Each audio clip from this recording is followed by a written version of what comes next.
Vamos então ao nosso segundo episódio da leitura comentada do How to Think About the Economy, ou Como Pensar a Economia de uma Maneira Simples, do Per Byland. Nesse vídeo aqui, vamos pegar o capítulo 2 e 3. Eles são mais curtinhos, dá pra ir junto assim. Vamos lá.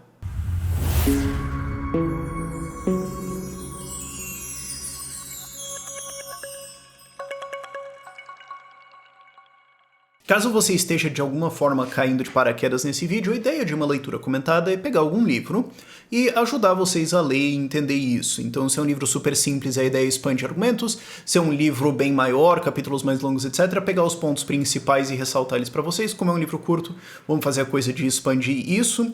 E capítulo 2, Teoria Econômica.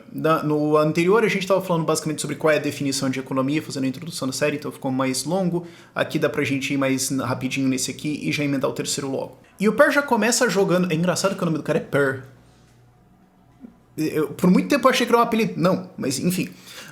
O Per ele já começa lançando um balaço que é muito grande dentro de economia, mas pode passar muito desapercebido, que é o ponto de uma leitura comentada, eu pegar essas coisas e conseguir ressaltá-las para vocês. Ele falou, olha, para a teoria ser confiável e útil, ela precisa ter uma imagem coerente. Senão, algumas das suas explicações são contraditórias. E isso é básico de teoria, certo? Vamos pensar coisas de matemática, certo? Se a minha teoria básica de números e conjuntos tá certo, o que eu construo em cima disso tá certo. Se eu tô pensando em funções simples e tudo que eu tô fazendo tá certo, tá funcionando, se eu vou para polinômios depois, é para tudo funcionar direitinho, certo? Isso você tem em física, por exemplo, e é interessante comparar economia com física ou química, porque é o que muita gente tenta fazer economia ser, de uma ciência exata nesse sentido, tentando medir as coisas, tentando ter modelos e tudo mais. Isso não funciona, que basicamente é o argumento que ele quer falar aqui.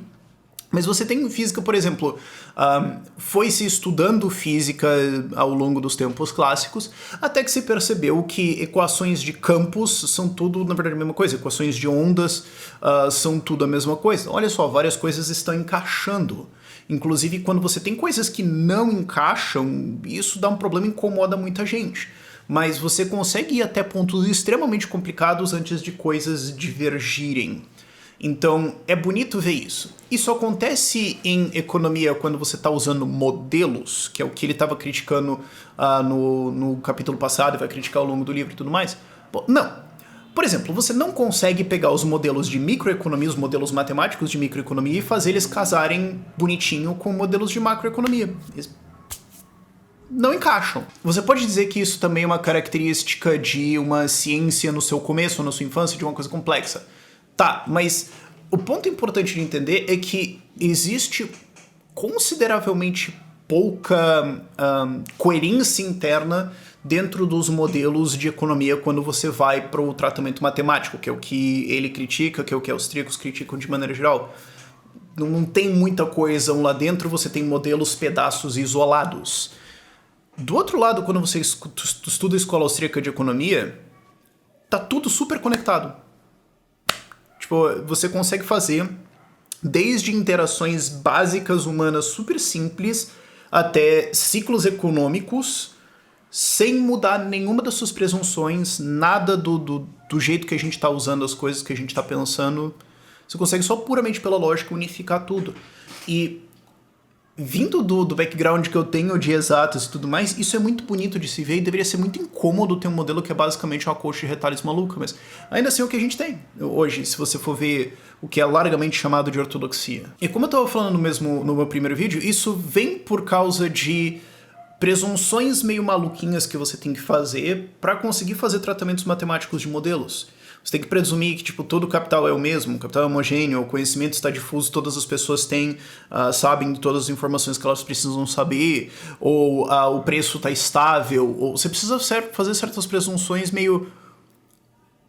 Sabe, o número de firmas é tão grande que nenhuma delas afeta o preço.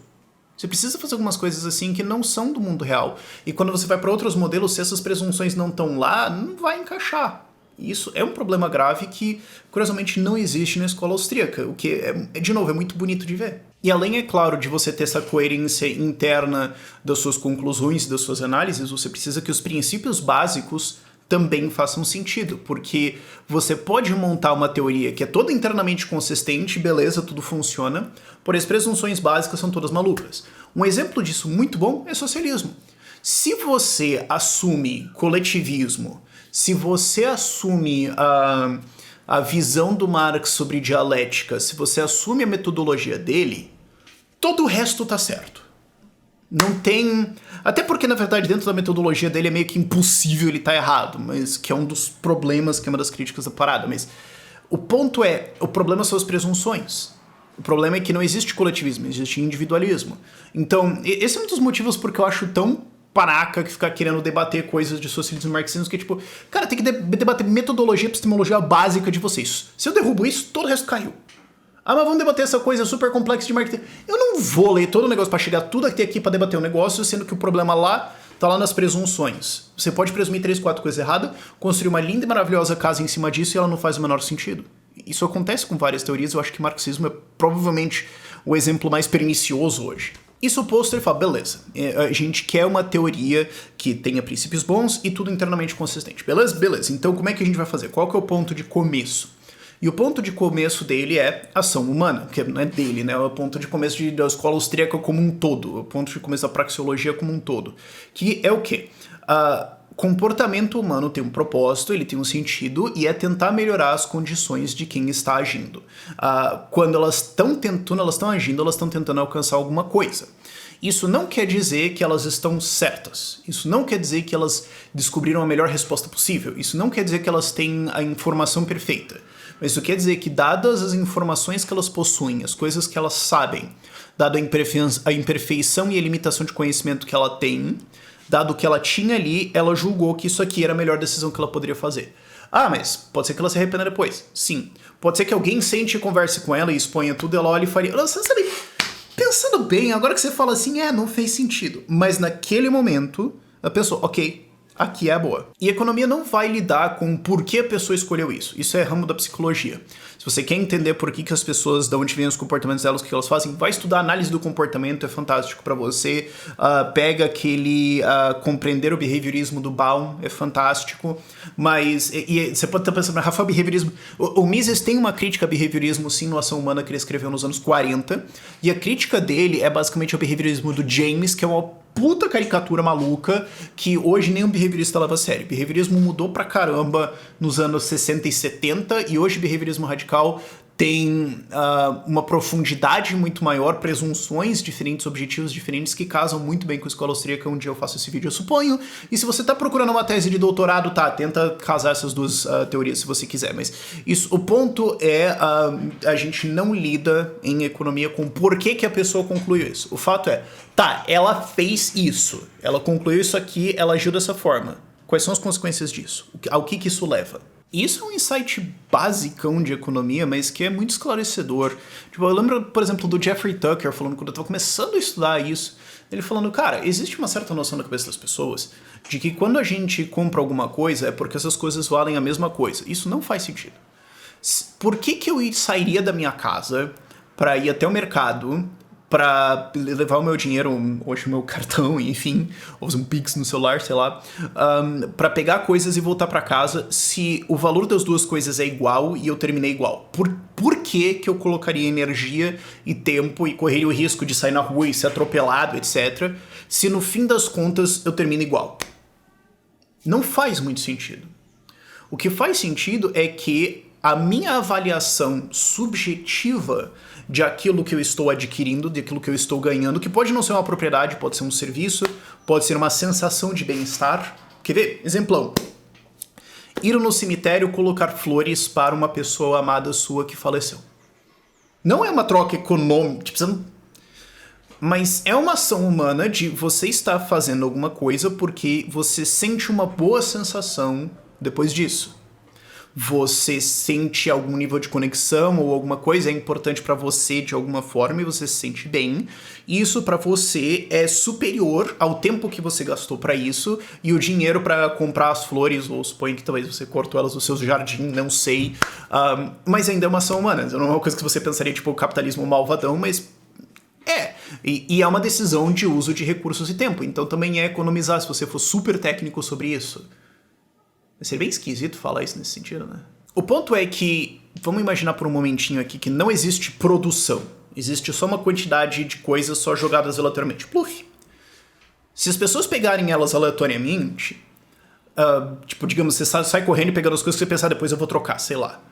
Você vai ter um certo estado de satisfação entre essas pessoas. Se você deixar todas elas trocarem essas coisas entre elas, obviamente a vida delas não vai ficar perfeita no fim, mas o mesmo número de coisas, o mesmo número de pessoas distribuídas de maneiras diferentes vai gerar mais satisfação para essas pessoas. O processo delas de decidir essas trocas envolve melhorar a vida delas. E outra coisa também que ele fala sobre essa metodologia ela é individualista, ok?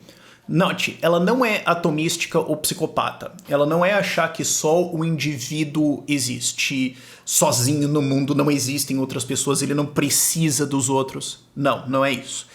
Nós precisamos cooperar como seres humanos, a nossa condição humana é melhorada fantasticamente quando a gente coopera com outras pessoas.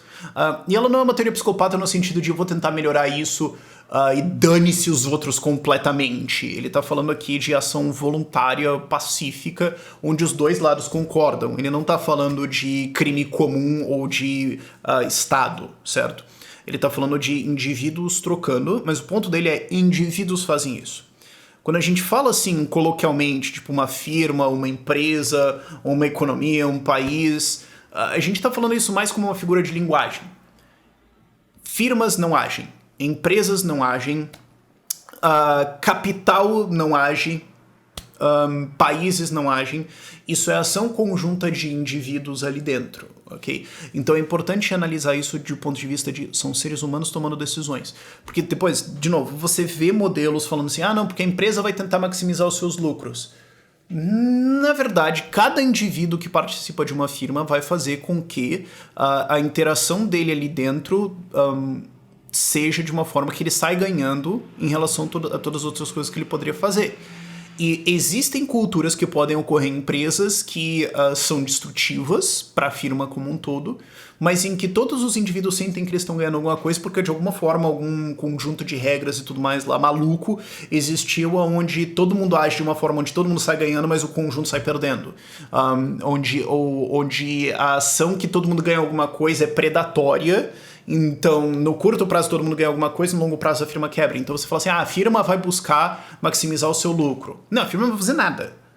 Ok? Os indivíduos lá dentro vão fazer e isso pode dar certo para a firma ou não. E por último, ele fala de valor subjetivo, né? Explicitando isso. E isso é uma coisa lá que Adam Smith errou pra caramba e daí envenenou o post por um bom tempo de falar que o valor objetivo tinha a ver com o valor trabalho e tudo mais. E tem toda uma tese do Murray Rothbard, inclusive, de que isso veio por causa das crenças religiosas do Adam Smith se sobrepondo ao bom senso econômico dele, querendo falar que, tipo, trabalho dignifica, alguma coisa assim. Mas como é que assim, o trabalho não vai ter nenhum valor e tudo mais, talvez isso distorceu as ideias dele, e isso tá lá no livro sobre a economia clássica do Murray Rothbard, História do Pensamento Econômico. Agora, aqui a gente está falando puramente de que valor é subjetivo e ele muda de situação para situação. Ele usa o exemplo clássico de um copo de água quando você está em casa no sofá e um copo de água no deserto possuem valores diferentes. Porque o quanto eles te trazem de satisfação, de saciação de uma boa sensação é muito diferente nessas duas situações. E a gente não consegue assinalar um valor numérico para essas coisas isoladamente. A gente não consegue falar assim, isso me dá uma satisfação 7.346 de 10 esse copo aqui e lá vai... Não. Agora, quando você faz escolhas, você consegue fazer rankings. Você consegue dizer, se eu pudesse fazer qualquer coisa agora, qual que eu faria? Isso. Tá. Que é o que você está fazendo agora. Se você não pudesse fazer isso, então eu estaria fazendo essa outra coisa. Bom, então eu sei que primeiro você valoriza isso e segundo você valoriza isso. Eu não sei quanto é a distância. E a distância do nível da segunda para a primeira não é a mesma da terceira para a segunda. Mas a gente consegue construir uma lista. E quando indivíduos trocam, o que acontece é que eles vão trocar coisas que estão baixas na lista por coisas que estão altas na lista. Isso posto, nós vamos para o capítulo 3, que é como fazer economia. E ele está introduzindo primeiro o modelo de livre mercado. E o que ele está dizendo é, às vezes criticam escola austríaca ou economistas libertários ou liberais ou free market de imaginar que o mundo é assim e tudo mais. E fala, não, cara, isso é uma ferramenta, certo? O que a gente está pensando assim, tá, se for um mercado completamente livre, como é que as pessoas vão agir? Isso existe? Não. Você tem estados, e mesmo que você não tenha estados, né, fazendo o crime organizado que estados cometem, você ainda tem um crime comum. Você ainda tem a possibilidade de fraude e tudo mais acontecendo dentro disso. Mas a gente primeiro pensa isso numa economia de livre mercado, porque daí depois quando você coloca complicações, você pode ver como é que elas mudam uma ação prévia. Então ele compara isso com a física sem atrito. Então vamos imaginar que eu jogo uma bolinha no ar e o atrito do ar não existe e tudo mais, qual que é a curvatura dela e tal. Só, não, mas atrito do ar existe. Não, tá. Mas primeiro, quando você está ensinando isso para moleque lá no primeiro ano do ensino médio, calma, vamos primeiro ensinar uma coisa, depois subindo a complexidade. E segundo, eu posso entender esse modelo aqui.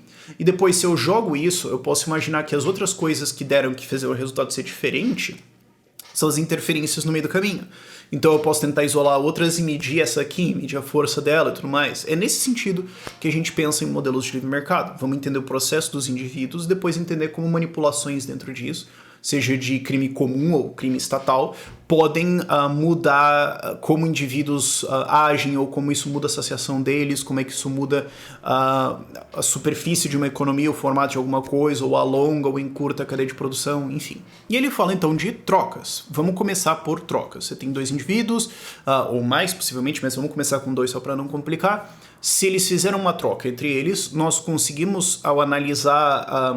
ao entender que eles fizeram essa troca, entender que a valorização deles dessas coisas é maior do que as coisas que eles entregaram, né? A valorização deles do estado posterior à troca, eu estava pensando em inglês, posterior à troca é melhor do que o estado anterior, e nós conseguimos entender que essa troca acontece porque esses bens, depois de trocados, valem mais para eles do que antes, certo?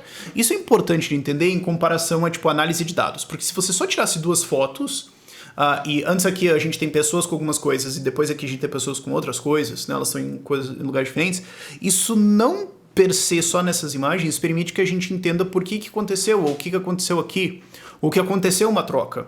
Sabe, assim, exemplo caricato pra caramba. Eu não tô dizendo que economistas da galera de matemática faz isso, ok? Mas só para você ter alguma caricatura fácil de entender. Se você só falasse assim, olha, nós estamos analisando a posição de bens num bairro. Então nós analisamos aonde bens estão num bairro e a gente notou que existe uma tendência deles de lugares de alta concentração para baixa concentração. Quer dizer, eles primeiro estavam, tipo, tinha várias coisas nesse lugar aqui e depois elas estavam dispersas para todos os lugares. Depois o outro lugar que estava concentrado encheu de novo. Você está descrevendo, tipo, pessoas indo num supermercado. Você vai ter um lugar que tem muito estoque e se você olhar onde essas coisas estão depois, elas vão estar dispersas pelo bairro porque as pessoas compraram elas. Mas se você puramente olhar essas duas coisas, não te diz nada sobre por que elas fizeram isso, ou de onde essas coisas vieram, ou para onde elas vão, ou a natureza da relação que está acontecendo ali. E você pode, inclusive, tirar algumas conclusões muito malucas disso. De novo, eu não estou dizendo que é isso que economistas matemáticos fazem nesse exemplo. Mas é um negócio para você olhar e perceber... se eu puramente olhar essas duas situações, eu não consigo entender por que alguma coisa aconteceu. E talvez eu não consiga entender exatamente o que aconteceu aqui, e eu posso ser levado a conclusões que não fazem muito sentido. Porém, quando a gente analisa a coisa pelo lado de pessoas escolhem fazer trocas, quando isso parece benéfico a elas e tudo mais, e a gente vê essas situações, a gente vê esse processo acontecendo, a gente consegue entender, trocas aconteceram aqui, o valor dessas coisas aqui é melhor, essa coisa não importava tanto para essa pessoa que importa, ou... trocas tendem a acontecer daqui para lá. Olha só, você começa a observar esse tipo de coisa e disso você consegue entender por que essa cadeia de produção é assim, ou por que essa configuração do mercado é assim, ou como ela está se desenvolvendo, até porque isso é um processo e a gente vai pegar isso lá na frente. Mas você consegue entender a natureza da decisão das pessoas. E de novo, isso é uma coisa que eu não sei o quanto isso é óbvio ou não para uma pessoa que está começando agora ou revendo introduções. Mas quando você já está acostumado a ver parte de modelos e tudo mais, que é o que a gente está criticando aqui, isso parece bem mais óbvio para você. Então é o tipo de coisa que, assim, eu explico e eu penso, eu acho que tá entendido, acho que segue. E aí ele dá um exemplo simples de escambo, né? Pessoa A tem uma coisa, pessoa B tem uma coisa, eles trocam, e isso acontece porque existe o que acontece, um termo técnico, é uma dupla coincidência de vontades, né? É uma double coincidence of wants, que é o termo em inglês. De novo, eu não sei como é que isso foi traduzido para o livro em português que eu não vi. Mas é o quê? Eu quero o que você quer o que eu tenho, beleza, casou. O problema é que em escambo isso é muito difícil de acontecer. Então o que acontece é que eventualmente algum meio se torna o meio de troca mais simples, simplesmente porque todo mundo aceita ele e seu dinheiro, ele vai falar disso lá na frente. Mas esquece essa parada de dinheiro por enquanto, ok? O que a gente consegue ver agora é que, por exemplo, e o exemplo que ele coloca é: se alguém troca uma maçã por 1 litro de leite, isso significa que ela acha que a valorização do litro de leite é superior à de uma maçã. Talvez ela estivesse disposta a pagar 2 maçãs, mas como o outro lado aceitou só uma, ele falou, vou tentar pagar o mais barato possível. Uma maçã, ele aceitou. Tá bom. Isso está mostrando que essa valorização de 1 litro de leite é superior a uma maçã. Se você rodar isso bastante, se você tiver vários participantes no mercado, você vai tender para algum preço, assumindo que nada muda, o que no mundo real não acontece, né? Flutuações vão sempre acontecer.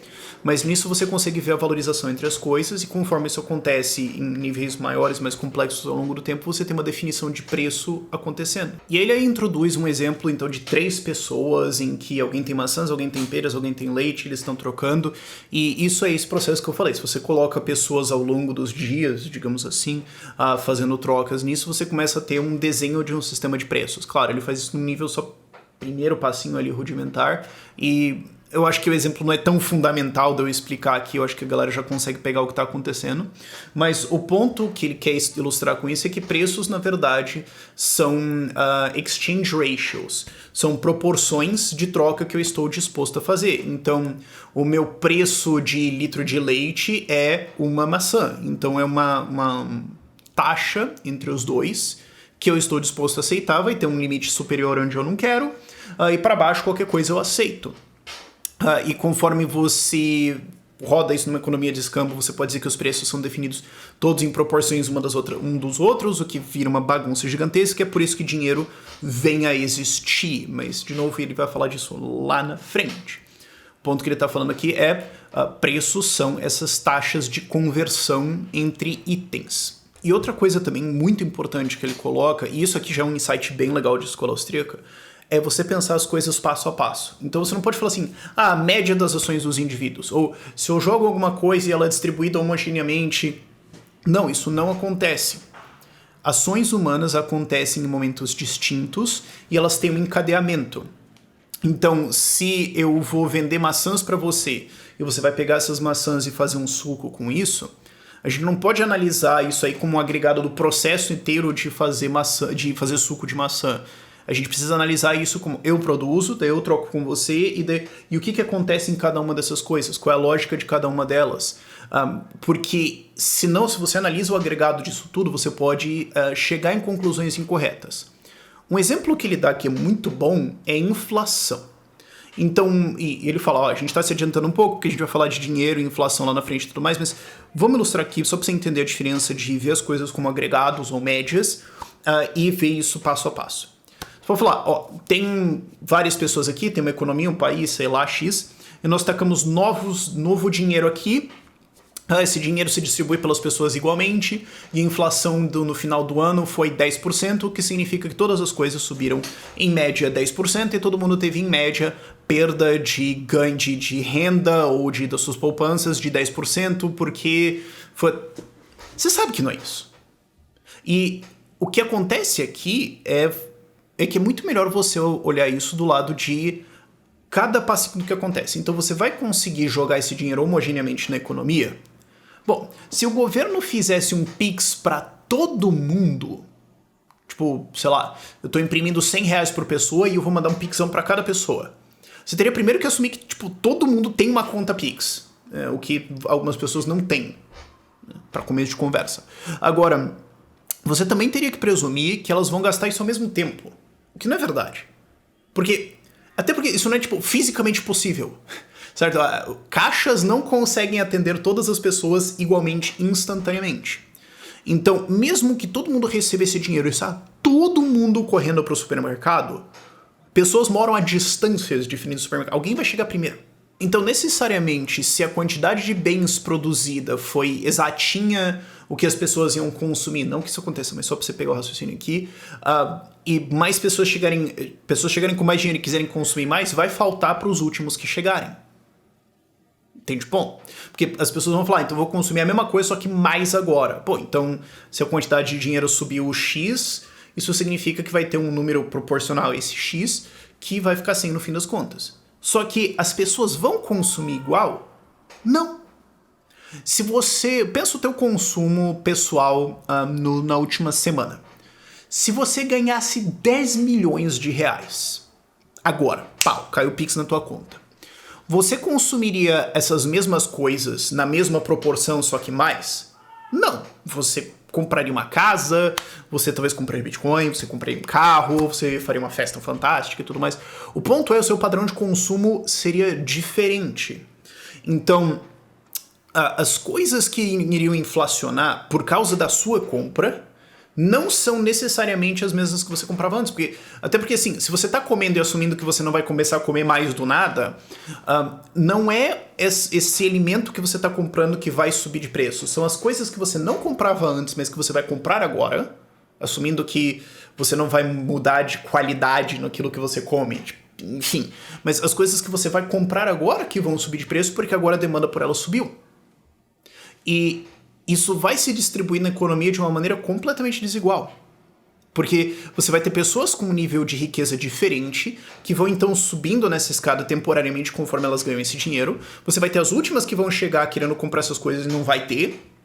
Porque você pode imaginar que talvez vai ter um excedente de estoque que ela pode comprar lá e tudo mais, porque obviamente produtores não produzem exatamente o que todo mundo vai consumir. Tá, mas o ponto é, isso vai distorcer preços de uma forma muito diferente em cada lugar geográfico, porque as pessoas vão mudar, em cada setor de serviços ou de produtos de uma maneira diferente.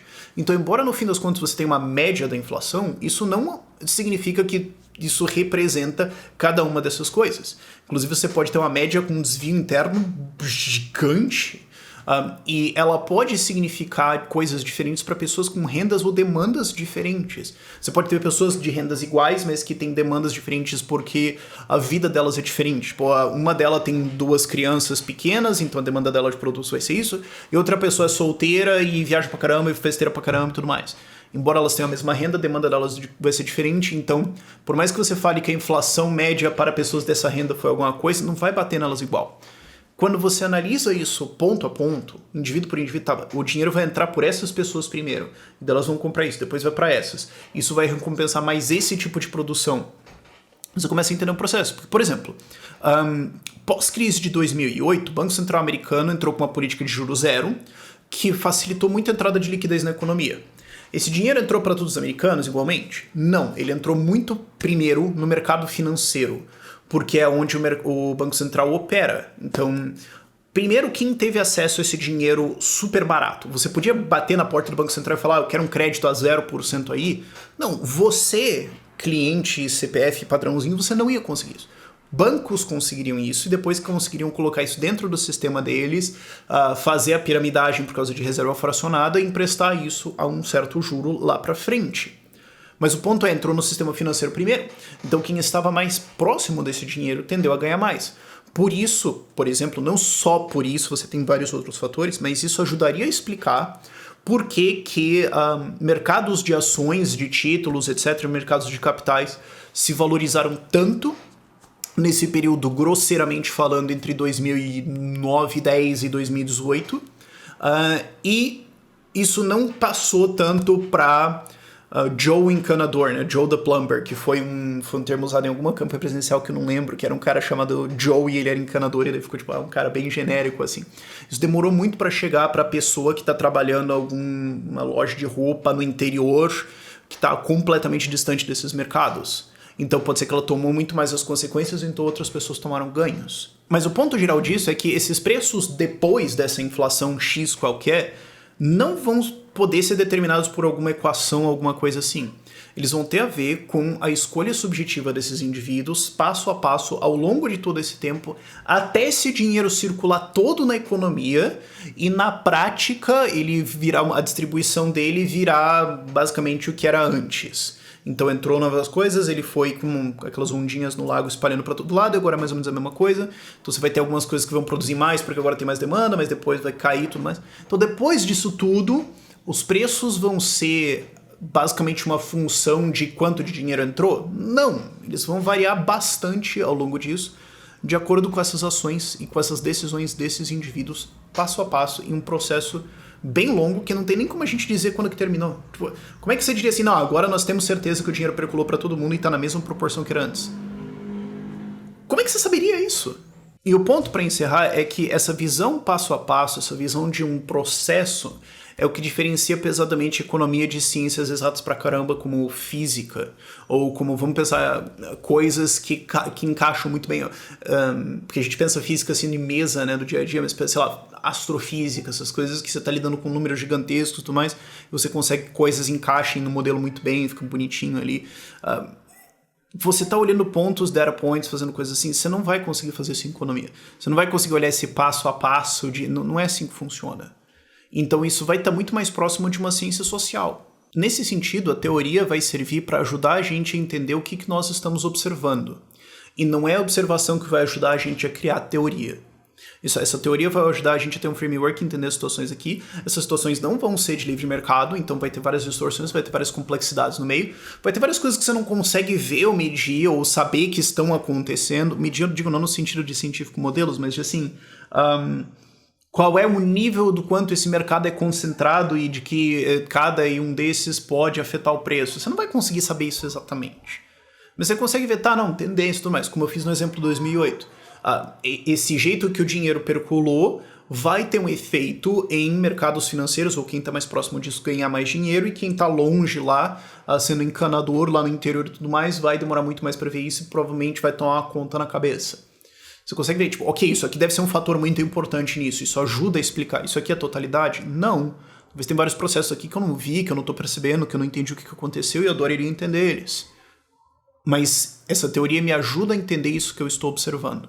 Não é eu que vou observar isso e falar, quando o dinheiro é impresso, então existe uma tendência de pessoas receberem menos porque... Não, vamos separar as coisas. E entre várias implicações complexas disso, nós temos duas. Primeiro, que essa forma de teoria econômica e de análise econômica é muito mais limitada.